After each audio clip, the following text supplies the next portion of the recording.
Society में हम एक कदम और आगे बढ़ते हैं। देखिए हम चैप्टर 2 कर रहे हैं, that is the cultural change of 12th class book, जिसका नाम क्या है पूजा?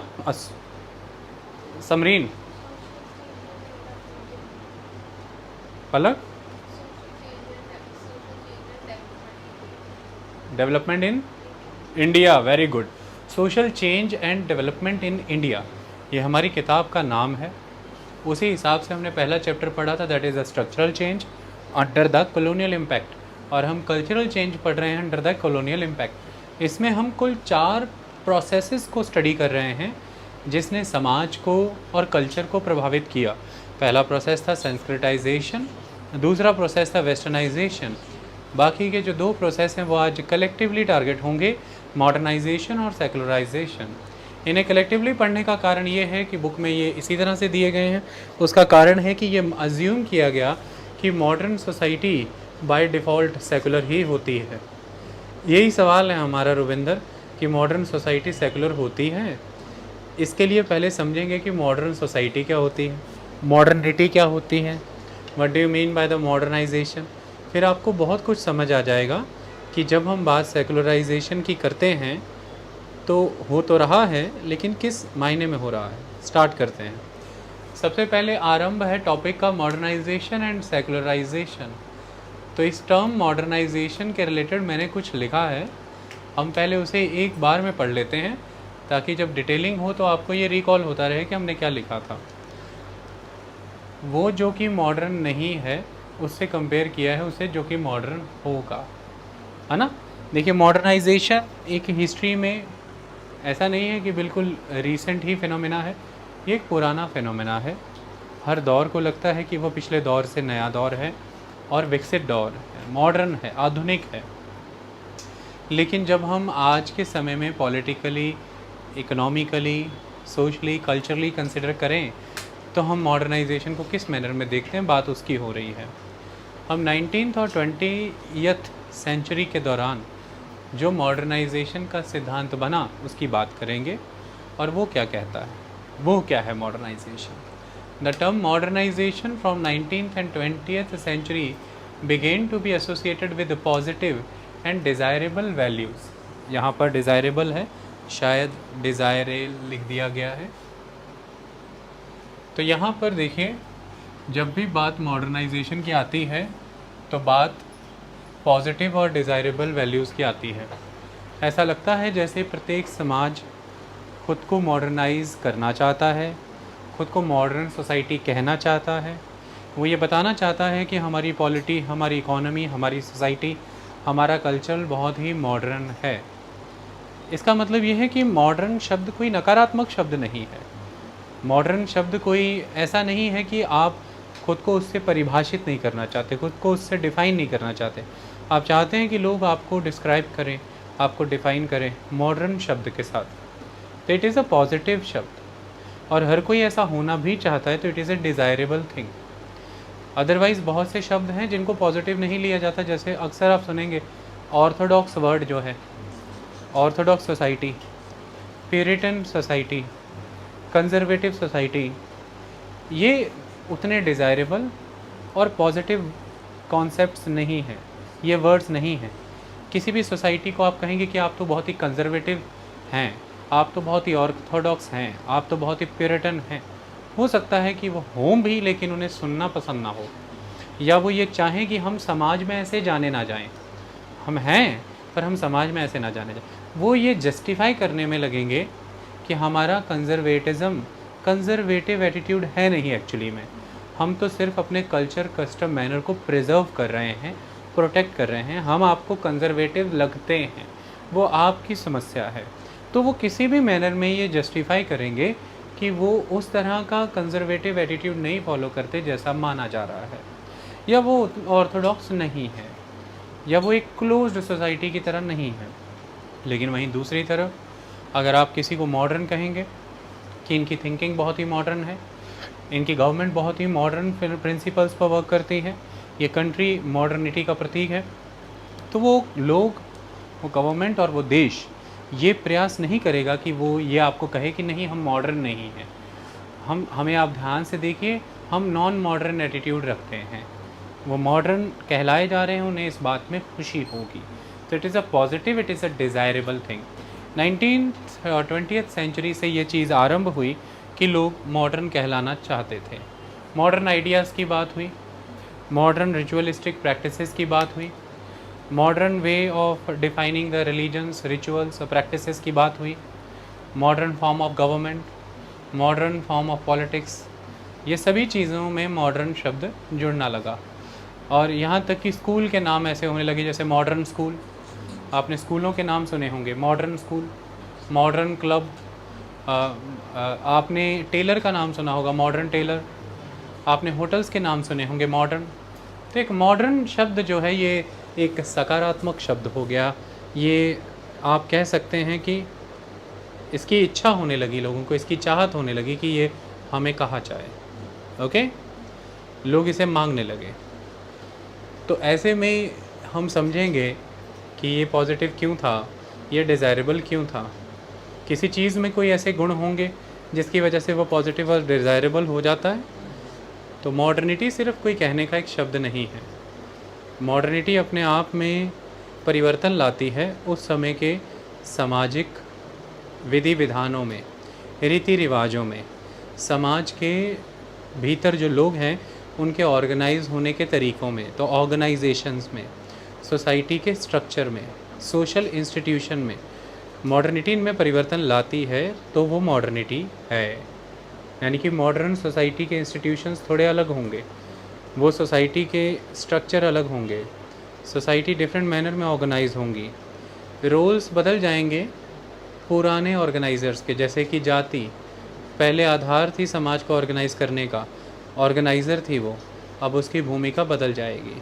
जैसे कि धर्म की भूमिका बदलेगी, जैसे कि परंपरा, कई तरह की रिचुअलिस्टिक प्रैक्टिसेस, इनकी भूमिकाएं बदलेंगी। तो जब शब्द मॉडर्न आएगा, एक डिपार्चर आएगा किन्हीं प्रथाओं से, किन्हीं प्रैक्टिसेस से, और एडवेंट होगा, अराइवल होगा परिवर्तनों का। तो मॉडर्न ये है, चाहे वो राजनीति के क्षेत्र में हो, अर्थव्यवस्था के क्षेत्र में हो, विज्ञान की बात कर लें आप, या फिर धर्म की, समाज की बात कर लें आप। बात जब मॉडर्न की होगी तो कुछ परिवर्तन है, और ये परिवर्तन विकास की ओर का है, ये बेहतरी का है। यही कारण तो है कि ये सकारात्मक परिवर्तन है, ये भविष्य का परिवर्तन है, भविष्य की पीढ़ियों को विकास करने का परिवर्तन है। इसलिए तो सब चाहते हैं कि उन्हें इससे जोड़ के देखा जाए, इसलिए तो ये इसकी इच्छा है लोगों के बीच, इसलिए ये एक पॉजिटिव और डिज़ायरेबल चीज़ है। इस संदर्भ में हमें समझना है इसे। तो आगे लिखा है इसी कॉन्टेक्स्ट में, आपको अभी समझ आने लग जाएगा कि ये पॉजिटिव और डिज़ायरेबल क्यों है। ये देखिए, नेक्स्ट ये बताया गया है कि modernization refer to improvement in technology and production processes.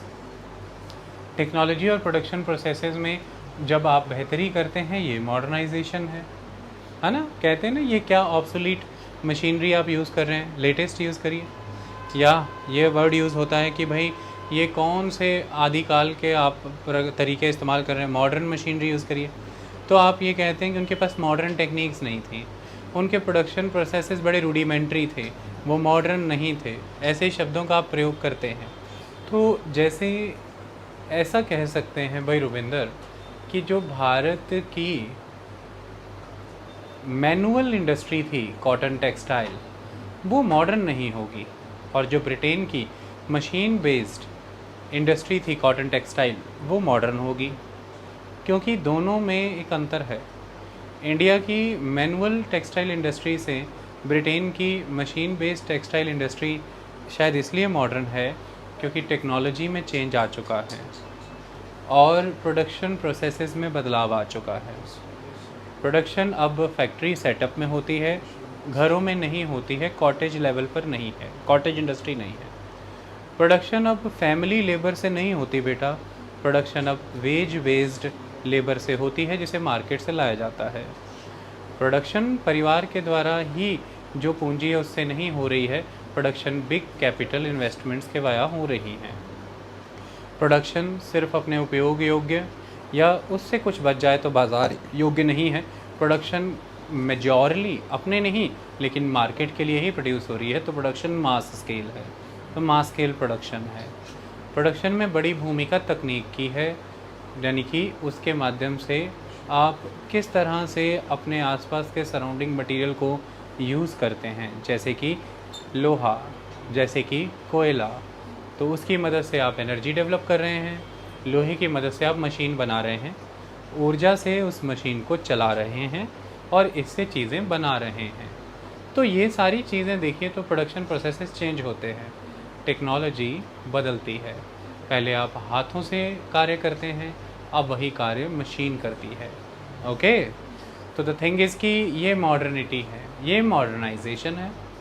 एक स्तर पर देखें तो ये मॉडर्नाइजेशन सरल, आप अच्छे से कंपेयर कर पाएंगे। कोई अगर आपसे पूछे कि भाई मॉडर्नाइजेशन समझाओ, तो एक कॉटेज इंडस्ट्री, एक टेक्सटाइल इंडस्ट्री का उदाहरण लेना और समझा लेना।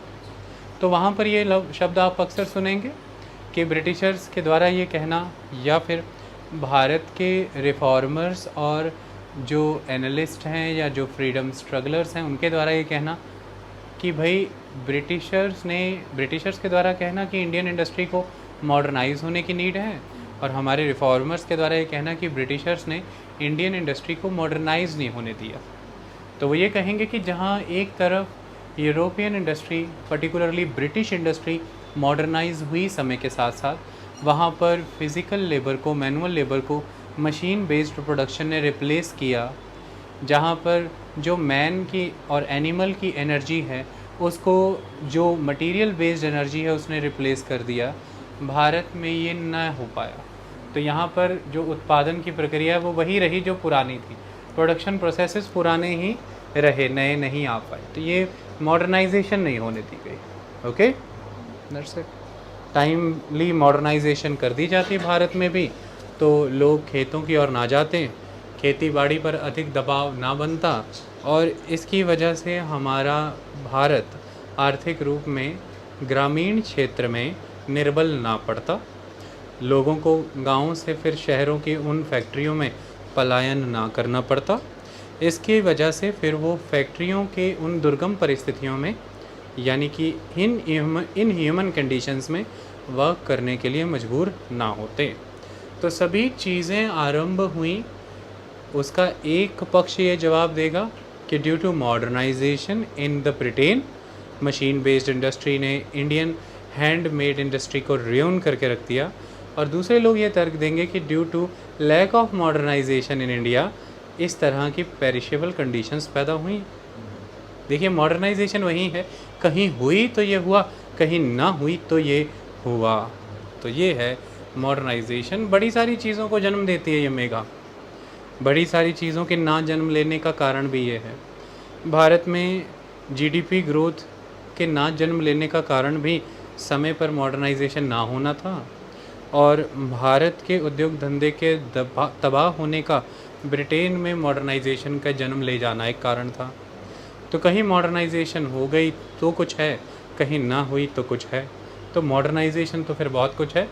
किसी देश को, एक समाज को धन संपन्न बनाने में, प्रगतिशील बनाने में, साम्राज्यवादी बनाने में मॉडर्नाइजेशन की भूमिका है, और एक समाज को प्रगतिशील समाज से गुलाम समाज बनाने में, आर्थिक रूप में संपन्न से निर्धन बनाने में भी मॉडर्नाइजेशन का ही एक भूमिका है।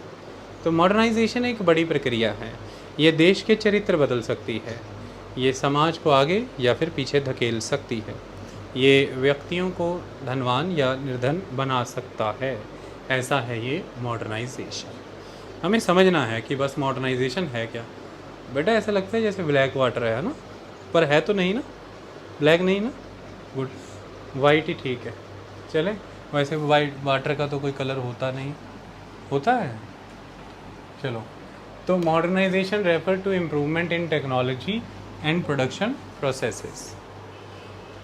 It refer to path of development. Majorly जब कोई आपसे बात करता है तो मॉडर्नाइजेशन क्या है, तो आप उससे पूछते हैं क्या है भाई, तो ये बताता है कि ये वही है जो विकास का मार्ग उस समय के अमूमन पश्चिमी देशों ने अपनाया, अमेरिका ने अपनाया, वही तो है आधुनिकता, वही तो है आधुनिक समाज, वही तो है आधुनिक काल।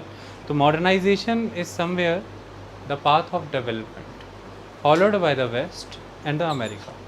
और ये माना गया कि या तो हर कोई इसे पालन कर रहा है या हर किसी को इसे पालन करना है मॉडर्न होने के लिए। तो या तो जो पालन कर रहा है वो, और या जो करेगा वो मॉडर्न कहलाएगा। कौन सा पाथ? जिसे वेस्ट या अमेरिका फॉलो कर रहा था। है कि नहीं करणवीर? मतलब ये है कि एक ऐसा विचार है, एक विचारधारा बनी कि भाई हम वो पाथ ऑफ डेवलपमेंट फॉलो नहीं करना चाहते जो वेस्ट ने फॉलो किया, अमेरिका ने फॉलो किया। तो हो सकता है कि आप ही के देश के लोग आपके विरोध में खड़े हों कि भाई आप मॉडर्नाइजेशन के विरोध में हो, लेकिन हो सकता है आप उन्हें समझा रहे हो कि मॉडर्नाइजेशन को ज़रा सही ढंग से समझो। ये वेस्ट के डेवलपमेंट पाथ को इमिटेट करना नहीं है, ये वेस्ट के इकोनॉमिक मॉडल को बिना सोचे समझे अपना लेना नहीं है। मॉडर्नाइजेशन तो एक बहुत लार्जर कॉन्सेप्ट है। मैं उसके सारे ही डायमेंशंस को सेटिस्फाई करके ही ये कह रहा हूँ कि हमें हमारे ग्रामीण क्षेत्र में पहले स्वराज्य लाना होगा, फिर शहरों की ओर हमें बढ़ना होगा। लेकिन हो सकता है उस समय उस व्यक्ति की खिलाफत लोग ये कह के करते हों कि ये भाई मॉडर्नाइजेशन के विरुद्ध है, ये क्योंकि मशीन के विरुद्ध है तो ये मॉडर्नाइजेशन के विरुद्ध है। तो ऐसी डिबेट अक्सर रहती है महात्मा गांधी को लेकर के कि ये मशीन का विरोध करते हैं, ये नई तकनीक का विरोध करते हैं, विज्ञान प्रौद्योगिकी और इन सब नए प्रक्रियाओं का विरोध करते हैं, न्यू प्रोडक्शन प्रोसेसेस और टेक्निक। बंद कर दो यार। तो ऐसे में ये मॉडर्नाइजेशन का विरोध करते हैं। ऐसा नहीं है कि कोई आम से लोग ये कहते थे, बड़े दिग्गज पढ़े लिखे लोग भी ये कह सकते थे। तो हो सकता है कि उस समय के नज़रिए में ये नज़रिया रहा हो कि जो model of development west follow कर रहा है हम वो क्यों नहीं करेंगे। वो मशीन बेस्ड है फर्स्ट, वो मास प्रोडक्शन है सेकंड, वो अर्बन सेंट्रिक है, वो अर्बन डेवलपमेंट की बात करता है। लेकिन हो सकता है गांधी इसके अलग बात करते हों कि हमें कैपिटल इंटेंसिव नहीं लेबर इंटेंसिव डेवलपमेंट करना है, प्रोडक्शन करना है, जो लेबर ज़्यादा लग के काम हो, ना कि पैसा पूंजी लग के। हमें अर्बन सेंट्रिक नहीं, हमें रूरल डेवलपमेंट पर फोकस करना है, ग्रामीण स्तर पर विकास होगा। भारत गांव में बसता है तो ये चीज़ पर हमें ध्यान देना है। हमें मशीन बेस्ड प्रोडक्शन को कभी भी ह्यूमन लेबर को रिप्लेस करने के लिए यूज़ नहीं करना। ह्यूमन एफिशिएंसी कैपेबिलिटी को इन्हांस करे, मशीन में निवेश और विज्ञान और प्रोग्रेस इस क्षेत्र में लाई जाए। तो वो ये समझाना चाहते हो कि मॉडर्नाइजेशन का ट्रू सेंस मैं जो बता रहा हूँ ज़रा समझिए, मैं उसे लार्जर पर्सपेक्टिव में ले रहा हूँ।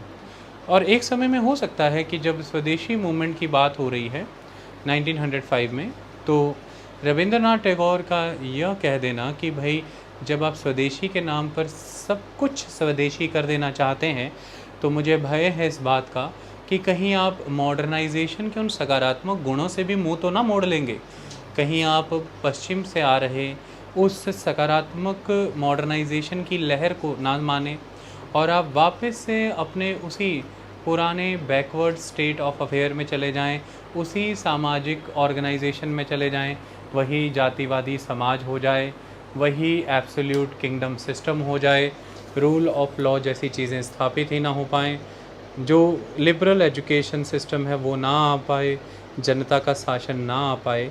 मुझे भय है कि अगर हम अति स्वदेशीवादी हो जाएंगे तो हम मॉडर्नाइजेशन से चूक जाएंगे। तो यहाँ पर मॉडर्नाइजेशन की जब कवायद रविंद्रनाथ टैगोर कर रहे हैं, कतई वो स्वदेशी के विरोध में नहीं है। वो भी यह मानते हैं कि बंगाल का विभाजन कर्जन के द्वारा गलत किया गया, लेकिन वो इस तरीके के विरोध में हैं कि जो आपने संपूर्ण स्वदेशी अपनाया। मेरे लिए भारत सर्वोपरि है और वो इसलिए कि उस भारत को प्रत्येक जन का विकास कराना है, तो उससे भी सर्वोपरि मेरे लिए जन जन है। और जन जो हैं अब तक की व्यवस्था के तहत त्रस्त रहे हैं, लोगों का एक्सप्लॉयटेशन हुआ है। तो मैं किसी हाल भी कर्जन के इस कदम को समर्थन तो नहीं देता, पर मैं उस भारत को भी पुनः स्थापित नहीं होने दूंगा जिसने अभी तक लोगों का अतिक्रमण किया है, शोषण किया है। भारत यदि होगा तो एक नया भारत होगा, जिस भारत के संकल्प में पहल इस बात की होगी कि राष्ट्र तो है लेकिन मानव और मानव के अधिकार पहले हैं। यदि यह है तो वो राष्ट्र को मेरा नमन है, यदि यह नहीं है तो फिर राष्ट्र कैसा? ये बड़ा सवाल था। तो वहाँ पर वो मॉडर्नाइजेशन की बात कर रहे हैं उल्टा। यहाँ पर गांधी जी जो है वो ये समझा रहे हैं कि ऐसी मॉडर्नाइजेशन को इमिटेट ना कर लेना जो वेस्ट से आई है। वो एक तरह से वो पाथ ऑफ डेवलपमेंट को डिनाई कर रहे हैं। मॉडर्नाइजेशन को किसने कहा वो डिनाई कर रहे हैं? और जब रविंद्रनाथ टैगोर मॉडर्नाइजेशन का समर्थन कर रहे हैं, किसने कहा वो अंग्रेज़ों का समर्थन कर रहे हैं? जरा दोनों ही शख्सियतों को देखिए। यूपीएससी में एक सबसे कठिन सेक्शन है इंडियन पर्सनैलिटीज़ पर क्वेश्चन का। इंडियन पर्सनैलिटीज़ पे टॉपिक आते हैं, अमूमन बच्चे क्या करें। अब देखिए होड़ सी है एग्ज़ामों की, तैयारियों की, नौकरियों की कमी है, बेरोज़गारी बहुत है और हम तमाम नौकरियों को नौकरी ही समझ के लपेटे में ले लेते हैं और मिलने वाली किताबें झपेटे में लेके पढ़ने लग जाते हैं। ऐसे तो बात नहीं बनती। बात यह है कि आपको अंबेडकर पढ़ने होते हैं, ज्योतिबा राव फूले पढ़ने हैं, गांधी पढ़ने हैं, आपको दादा भाई नेहरूजी भी पढ़ने और रविंद्रनाथ टैगोर पढ़ने, तमाम लोगों को पढ़ना है। और इस पे पक्का क्वेश्चन रहता है। जीएस में तो रहता ही रहता है, एथिक्स में भी आता है। एथिक्स में पैराग्राफ यही आते हैं। इस पे सोने पे सुहागा भाई ऐसे भी आता है। वो बच्चे इसको एक बुक लेके पढ़ने लग जाते हैं। अंबेडकर पढ़ रहे हैं, मॉडर्नाइजेशन का सिद्धांत नहीं पढ़ा, सीधे अंबेडकर चेप रहे। मॉडर्नाइजेशन नहीं पढ़ा, सीधे रविंद्रनाथ टैगोर, सीधे महात्मा गांधी। और फिर उसमें जो लिखा है, देखिए 4 पेज से ज़्यादा वो लिख भी नहीं पाते। क्रॉनिकल की मैगज़ीन का संस्करण आता है उस पर और कुछ किताबें भी आती हैं। अब वो कहाँ आपको पहले एक चैप्टर मॉडर्नाइजेशन का पढ़ाएं, कैपिटलिज्म का पढ़ाएं, कॉलोनियलिज्म का पढ़ाएं? बताइए, इतनी क्षमता है? वो ये मान के बैठे हैं कि आप social, political, cultural, economic point of view पढ़ रहे हो, किसी आइडियोलॉजी पढ़ रहे हो, किसी पर्सनैलिटी की। आपको पता ही होगा सोशल क्या होता है, इकोनॉमिक क्या होता है। उनको क्या पता कि अभी आपको सोशल का सोशो भी पढ़ाना है ना? ये कहानी है सारी। तो ऐसे में दोनों की बात जब आ रही है, तुलनात्मक अध्ययन, आपको रविंद्रनाथ टैगोर और महात्मा गांधी का तुलनात्मक अध्ययन करने को कहा गया है। तुलना करिए, जरा समझाइए। तो दोनों ही बिल्कुल जनवासियों और देश के हित में बात कर रहे हैं। बात सिर्फ इतनी कि आपको समझ आ जाए कि मॉडर्नाइजेशन क्या है, दैट्स इट। बात दोनों पलक क्या कर रहे हैं, दोनों ही क्या बात कर रहे हैं? देश की और एक और है साथ में, देश के साथ एक और चीज़ है। देश के लिए बात करें तो रविंद्रनाथ टैगोर नाराज़ हो जाएंगे कि वो उससे ज़्यादा प्राथमिकता किसी को, हाँ, जनवासी जो है मानव, तो देश और जनवासी दोनों की ही बात कर रहे हैं। Okay, that is important thing. One is supporting the modernisation, please don't take it कि he is supporting the British, that is Rabindranath Tagore, and one is opposing the modernization, but please don't take it that he is opposing the literal development, the modernization, the upliftment of the masses. He is opposing the simple imitation of the path of development followed by the West, without considering, without thinking, the imitation of the path. And the other one is simply opposing the orthodox or the rudimentary provisions जो दोबारा install हो जाएंगे अगर हम नई विकासवादी चीज़ों को अपनाएंगे नहीं, जो कि वेस्ट से आ रही हैं, अपनाना चाहिए। Okay, so both are in the favour of the nation and the people. तो ये यहाँ पर बताया गया है कि अमूमन ये माना जाता है कि modernization is refer to the path of development followed by the west Europe और नॉर्थ अमेरिका। मोस्टली वही फॉलो करते हैं और माना जाता है मॉडर्न तब हैं अगर आप वही फॉलो करें या जो कर रहे हैं। Modernity assumes that local ties and parochial perspectives give way to universal commitments and cosmopolitan attitudes. देखिए अमूमन क्या रहता है कि आप से अधिक महत्व उस समूह का होता है जिसका आप हिस्सा होते हैं। देखिए मिडिवल इंडिया की बात अगर मैं करता हूँ बेटा रुचिका, आप काफ़ी दिलचस्पी लेती हैं इन चीज़ों में, सहमति जताना अगर समझ आएगा तो जब हम बात कर रहे हैं नॉन मॉडर्न टाइम की, तो क्या हो रहा है? गांव की बात कर लेते हैं। हमने इतने चैप्टर्स पढ़े, आपने एक चीज़ देखी होगी कि एक इंडिविजुअल्स का तो कहीं जिक्र ही नहीं होता, बात हमेशा कलेक्टिविटीज़ की होती है, ग्रुप की बात होती, समाज की बात है। इंडिविजुअल का सारा जीवन इस बात से प्रभावित है कि वो समाज के द्वारा दिए गए दिशा निर्देश, सामाजिक मूल्य, सामाजिक प्रिंसिपल्स के मुताबिक जी रहा है कि नहीं। जहाँ वो उन सोशल वैल्यूज़, उन सोशल नॉर्म्स के अगेंस्ट जाने लगता है अपनी इंडिविजुअल इच्छा पूरी करने के लिए, वहीं उसको धर दबोचते हैं आके सभी। तो अब समाज क्या कहेगा? सामाजिक नज़रों में ये बुरा है, तुम असामाजिक हो जाओगे ये करोगे तो। तुम्हें समाज की लोक लाज की कोई है, शर्म हया है कि नहीं? समाज समाज समाज, exactly it is somewhere the collectivity, the group, all the planning, all the policies or the rule regulations are somewhere oriented about the group, not the individual. So the group was important, not the individual. Individual must abide with the instructions given by the group. That was the important thing.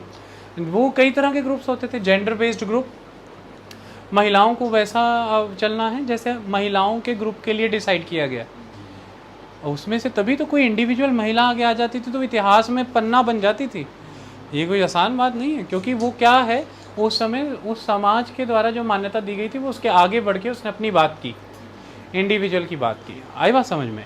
तो modernity इसके विपरीत बात करती है। Modernity बात करती है कि that is good, that collectivity is good, group is good. वो पूरा ग्रुप ही मॉडर्न हो गया तो बहुत अच्छी बात है, कलेक्टिविटी मॉडर्न होगी, ये बहुत अच्छी बात है। बट इंडिविजुअल मर्सी पे नहीं रहेगा ग्रुप की। ये बिल्कुल ऐसा है कि ध्यान से समझिए, ऐसा नहीं है कि आपने ये क्लास में, सपोज़ कीजिए कि क्लास में 30 स्टूडेंट्स बैठे हैं, ऐसा नहीं है कि आपने 30 लोगों को इकट्ठा किया और आपने ऐसा किया चिकली की शुंग सारे हो गए modern. It is not like that कि आपने ग्रुप को मॉडर्न कर दिया। ऐसा है कि इंडिविजुअल मॉडर्न हुआ और वो सारे ग्रुप में आए और उन्होंने किया शकल का धूम, ये वाला दैट इंडिविजुअल को बेनिफिट मिले मॉडर्नाइजेशन के बाद। इंडिविजुअल मॉडर्न फिनोमेनास को फॉलो करेगा, इंडिविजुअल को मॉडर्न फिनोमेना के बेनिफिट मिलेंगे, इंडिविजुअल मॉडर्न लाइफस्टाइल जिएगा, प्लानिंग इंडिविजुअल के अराउंड होगी, यूनिट ऑफ सोसाइटी इंडिविजुअल है, कम्युनिटी नहीं है। ऐसे सारे इंडिविजुअल जुड़ जाएं और एक मॉडर्न कलेक्टिविटी बना ले तो भाई बहुत अच्छा। लेकिन ये अज्यूम करके कि कलेक्टिविटी पूरी की पूरी मॉडर्न है तो हर इंडिविजुअल का मॉडर्न सेंस में ख्याल रखे कि भाई मैं नहीं मानता। तो रविंद्रनाथ टैगोर यहाँ समझा रहे हैं कि भाई बहुत अच्छा, अगर एक कलेक्टिविटी बनाना चाहते हो that is the nation, good, बनाओ भाई। राष्ट्र नाम का एक समूह बनाना चाहते हो बनाओ, लेकिन यूनिट जो है सोसाइटी का वो इंडिविजुअल ही होगा। Individual modern phenomena, modern lifestyle, modernization का बेनिफिट लेगा। अगर इस कलेक्टिविटी के तहत इंडिविजुअल सफ़र हुआ जहाँ भाई मैं कलेक्टिविटी को डिनाई कर दूंगा, मैं इंडिविजुअल को अपनाऊंगा, फिर मत कहना मुझे। आई बात समझ में? क्योंकि क्यों मानववाद को ऊपर रख रहे हैं भाई टैगोर? कभी सोचो तो सही, वो समूह से ऊपर मनुष्य को, एक इंडिविजुअल क्यों रख रहे हैं? मानवता को क्यों रख रहे हैं? इंडिविजुअल से भी ऊपर मानवता को रख रहे हैं। अब वो इंडिविजुअल भी नहीं ना जताना चाहिए, मानववाद को ऊपर रख रहे हैं। कारण अब तक humanistic tendencies, humanistic attitude, humanism compromise होता रहा समूहों के बांधी बेड़ियों की वजह से, समूह की बनाई मर्यादाओं की वजह से। यह खतरनाक है। जब प्रत्येक व्यक्ति की बात होगी तो आप कभी सोच करके देखिए कि फिर कहानी ही खत्म हो जाएगी कि अगर कोई ब्राह्मण समूह से है तो प्रिविलेज्ड और अगर कोई शूद्र समूह से है तो डिप्राइव्ड। ऐसा रहेगा ही नहीं, क्योंकि यहाँ जितने भी लोग खड़े होंगे वो ऐसा नहीं होंगे कम्युनिटी कम्युनिटी कम्युनिटी कम्युनिटी और इसमें से एक एक निकल के आ गया हो, नहीं, सारे कम्युनिटी शेक कर दो। यहाँ जितने भी खड़े होंगे individual individual individual individual individual. So that is single citizenship, एक राष्ट्र एक नागरिकता, बस ये सत्य है। और राष्ट्र यदि नागरिकों के हितों की बात नहीं कर रहा भाई, राष्ट्र नहीं चाहिए अपन को। राष्ट्र की बलि नहीं चढ़ेगा नागरिक। राष्ट्र को ये याद रहे, जब राष्ट्र ऐसी मशीन बनेगा फिर वही मध्यकाल चलाना चाहेगा, प्राचीन काल, कि राष्ट्र नाम के बुलडोजर में नागरिकों की लाशें पिसेंगी, तो भाई नहीं चाहिए। ये बड़ी बात है। आई बात समझ में? तो यहाँ पर हमें चीज़ों को समझना जरूरी है। तो ये बात करते हैं इंडिविजुअल की, ओके। पैरोकियल यानी कि अपने से जुड़े उस कम्युनिटी, अपनी परिवार से जुड़ी, अपनी ट्राइब, अपनी कास्ट ग्रुप, अपनी फैमिली, अपना विलेज, अपनी बात से आगे यूनिवर्सल थॉट। जो वैक्सीन, जो दवा बनाई भाई समस्त मानव जाति के लिए बनाई, ना कि अपनी आदिवासी कौम के लिए या अपने वेस्ट वर्ल्ड के लिए। आई बात समझ में? यहाँ पर वृक्ष लगाओ भाई इसलिए नहीं कि मेरे घर को छांव दे, कि भाई इससे समस्त मानव जाति का पोषण होगा। यहाँ पर वृक्ष काटने से पहले ये टेंशन मत लो कि फिर क्या हो गया अगर मैं अपना घर बनाने के लिए एक वृक्ष काट रहा हूँ। विचार करो कि पृथ्वी से वृक्ष कट रहे हैं, यह समस्त मानव जाति के लिए ठीक नहीं है। कहने का मतलब है कि पैरोकियलिज्म से बाहर आना होगा मेरे बच्चे, यूनिवर्सलिस्ट होना होगा। यहाँ गंद फैलाने से पहले अपने मोहल्ले के बाहर जा कर के किसी दूसरे मोहल्ले के बाहर जो रात के 12 बजे स्कूटी पे कूड़ा फेंक के आते हैं ना, वो जो आगे एक निक्कर बांध के बैठा होता है और वो जो पीछे पजामे वाली, ये जो दोनों जाते हैं और एक लिफाफे में झकाट करके मार के तेज दौड़ाते और कहते हैं हम बच गए। भाई कूड़ा उसके मोहल्ले में और तुम्हारे हो, मुद्दा तो एक ही है, गंदा तो तुम्हारा देश ही हो रहा है। वो पैरोकियल सोच है जो तुमको दूसरे मोहल्ले कूड़ा फेंकने के लिए खुशी दे रही है। लेकिन जैसे ही यूनिवर्सलिस्ट थॉट हो जाएगी तो थॉट ये होगा कि कहीं किसी नेशनल हाईवे 44 पर बर्गर खाया था और उसका पेपर अभी भी हाथ में है, वहाँ नहीं फेंकोगे क्योंकि वो भी अपने देश की ही सड़क है। उसे साथ लेकर के घर तक आओगे और जो सरकार के द्वारा बताया गया डस्टबिन है उस प्रकार से ऑर्गेनाइज डस्टबिन में डालोगे। पैरोकियल से यूनिवर्सल होने का ये अंतर आ जाता है। पैरोकियल वाले रात को घरों से निकल के दूसरे मोहल्लों में कूड़े फेंकते हैं, यूनिवर्सल वाले दूसरों की सड़कों पे घूमते हुए भी कूड़ा इकट्ठा करके वहाँ फेंकते हैं, ला के जहाँ फेंकना होता है। बस इतना ही है। कई बार जब यूरोपीय मुल्कों में जाते हो या फिर इस ऑस्ट्रेलिया चले जाओ या फिर कनाडा या अमेरिका, तो वहाँ के लोग जो हैं आप कूड़ेदानों में फेंकते देखेंगे। कई बार फेंका हुआ कूड़ा इकट्ठा करके भी फेंकते देखेंगे। तो आप पूछेंगे कि why you are doing this, तो वो कहेंगे कि actually we are not conservative, we are not parochial, we think modern, okay, so we need to maintain our country, so it is the place of someone residing there.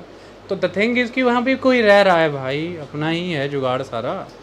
तो पैरोकियलिज्म से बाहर निकलो, universalism की तरफ आ जाओ, कम्युनिटी सिस्टम से आगे individual की बात कर लो। ये मॉडर्निटी है भाई, बस ये है मॉडर्निटी।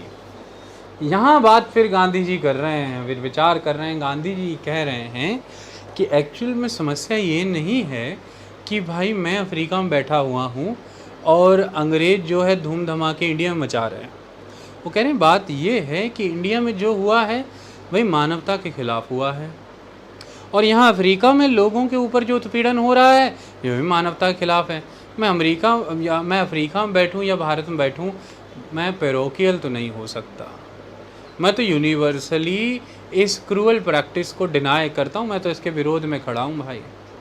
यही कारण है कि आज भारत यहाँ बैठे बैठे विश्व भर में कुछ चीज़ें हो रही होती तो आप सोच रहे होते हैं कि भाई तुमको क्या हो रहा है कि फलाना मुल्क फलाने मुल्क पे आक्रमण कर रहा है, तुम बयानबाजी क्यों जारी करने लग जाते हो। मुद्दे की बात यह है कि इंडिया पैरोकियल स्टैंस नहीं ले सकता, एक यूनिवर्सल स्टांस लेना होगा। बात यह है कि हम समस्त जगत से जुड़े हुए हैं और हम एक मॉडर्न सोसाइटी हैं। एक मॉडर्न सोसाइटी होने के नाते हम बच नहीं सकते कि अपने घर अपने गांव में आग लगेगी तब बात करेंगे। विश्व भर में कहीं भी समस्या है तो समस्या है भाई। आई बात समझ में? इसलिए एक एक इंडिविजुअल की लाइफ बड़ी लाइफ हो जाती है। ख़ास तौर पर जब आप वेस्ट की बात करेंगे, देखिए मैं बात जब वेस्ट की कर रहा हूँ, मैं सुपीरियर या इन्फीरियर तो किसी को ठहरा नहीं रहा। अभी वेस्ट का भी खंडन बड़ा ज़बरदस्त होगा। वहाँ एक एक व्यक्ति के जीवन को लेकर के इतनी इतनी बड़ी बातें हैं कोर्ट में।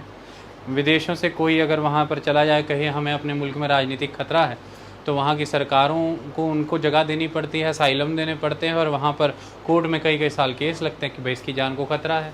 हम मानव अधिकारों को मानने वाले देश हैं, हम we are true modern countries, हम इसको मना नहीं कर सकते। अब एक बार हमारे देश में आ गया, इसका पासपोर्ट नहीं मिल रहा है, कहाँ फेंक दे इसको भाई। हम मॉडर्न सोसाइटी हैं, हम अपने पैरोकियल इंटरेस्ट से नहीं चल सकते कि अपने देश को ही देखते रहें और मानवता को ना देखें, इसको कहाँ छोड़ें। तो लोग जाते हैं अपना पासपोर्ट फाड़ देते हैं, पुलिस के सामने खड़े होते कहते भाई हम पहुँच गए, बताओ वो कहते हैं कि बेटे अगर मॉडर्न ना होते तो फिर तो तेरे को बताते, बट अब तू जब आया है तब तक मॉडर्न है अपन, चल आ बैठ। तो ये एक सेंस है कि एक तरफ तो बात ये है, दूसरी तरफ बात ये है कि भाई बात मान जाओ, सेना हटा लो, वरना हम तुमको दिखाएंगे कि हम बात कैसे मनाते हैं। फिर धड़ाधड़ झमाझम लोग मारे भी जाते हैं, एक से एक तोप कारतूस और हवाई जहाज़ है उनके पास, किसी चीज़ की कमी भी नहीं रहती। फिर हम उसी वेस्ट में रूस और यूक्रेन जैसे युद्ध भी देखते हैं, लेकिन उन्हीं वेस्ट में भारत से पलायन कर चुके कई लोगों के लिए असाइलम भी देखते हैं। और वहाँ की कोर्ट हमारे कमिश्नरेट, हमारे एम्बेसडरों से वायदे लेती हैं कि आपकी जेल की अच्छी परिस्थिति करिए ताकि हम इससे आपके मुल्क भेज सकें। आपकी जेल कंडीशंस अच्छी नहीं हैं, मानवाधिकार के मुताबिक नहीं है, आपके मुल्क में इसको जान का खतरा होगा। थोड़े दिन पहले की बात है, अबू सलेम का केस था कोर्ट के अंदर। अबू सलेम ये कहता है कि ये भारतीय सरकार जो है ये वायदे से मुकर रही है। कोर्ट ने भारतीय सरकार को हलफनामा देने को कह दिया कि भाई प्रेजेंट करो ये अबू सलेम क्या बताता है। भारतीय सरकार का वहाँ पर जो सेक्रेटरी था, अजीब व गरीब शब्द डाल लिए, अपने दफ्तर समझ के बैठा हुआ था कि मेरे दफ्तर में आया कोई आदमी, अजीब व गरीब शब्द इस्तेमाल कर रहा है कि according to the situation circumstances certain things. Court ने बताया कि लल्ला ऐसी बातें यहाँ नहीं करनी है, हम कोर्ट हैं बेटा, तुमको सिखाएंगे कि बात कैसे करते हैं, ये जादूगिरी हम करते हैं, तुम क्यों कर रहे हो भाई। सीधी स्पष्ट डेट के साथ आ जाओ, सीधी स्पष्ट बात के साथ आ जाओ, अगली तारीख में स्पष्ट ही आना, वरना तुमको अस्पष्ट कर देंगे। तो ऐसे में वो जो सेटिंग बनी वो ये थी कि अबू सलेम ने पूजा ये दावा किया था। अबू सलेम जानते हो बेटा कौन है? बेटा देख लेना नेट पे जाके, हैं 1993 में बम ब्लास्ट हुए थे मुंबई में, सीरियल बम ब्लास्ट, और उनके पीछे इसका हाथ था। अबू सलेम एक बड़ी कुख्यात अपराधी है। ऐसा माना जाता है कि उसने दावा किया कि जब पुर्तगाल ने मुझे भारत को हैंड ओवर किया था, यानी कि पोर्तुगीज़ ने, तो पुर्तगाली सरकार से भारत ने वायदा किया था कि इसे अधिकतम से अधिकतम सज़ा जो होगी, लाइफ टाइम इम्प्रिजनमेंट, वो इतने टाइम का होगा, इससे ज़्यादा नहीं। और अब इन्होंने मुझे यहाँ जब बंद कर दिया है, मेरा लाइफ टाइम इम्प्रिजनमेंट तो लाइफ टाइम बनाने पर तुले हुए हैं। इनके किए वायदे के मुताबिक मैं 2026 में फ्री हो रहा हूँ, अब ये मुझे कह रहे हैं कि तुझे कभी करना ही नहीं। तो कोर्ट ने पूछा बेटे स्पष्ट जवाब दे दो, इंडिया से कहा स्पष्ट जवाब दे दो, ये ऐसा वायदा तुमने कोई किया था उस सरकार से? तो वायदा तो किया था भाई, अब वायदा किया था। तो कहते वायदा अगर किया था तो निभाना है, जो वादा किया वो निभाना पड़ेगा, हैं जो वादा किया वो निभाना पड़े। मॉडर्निटी, यही मॉडर्निटी है। आई बात समझ में? तो वो यहाँ पर कहानी बताई जा रही है। तो इंडिविजुअल की बात है, और वेस्ट में ऐसा सुनने को मिलेगा।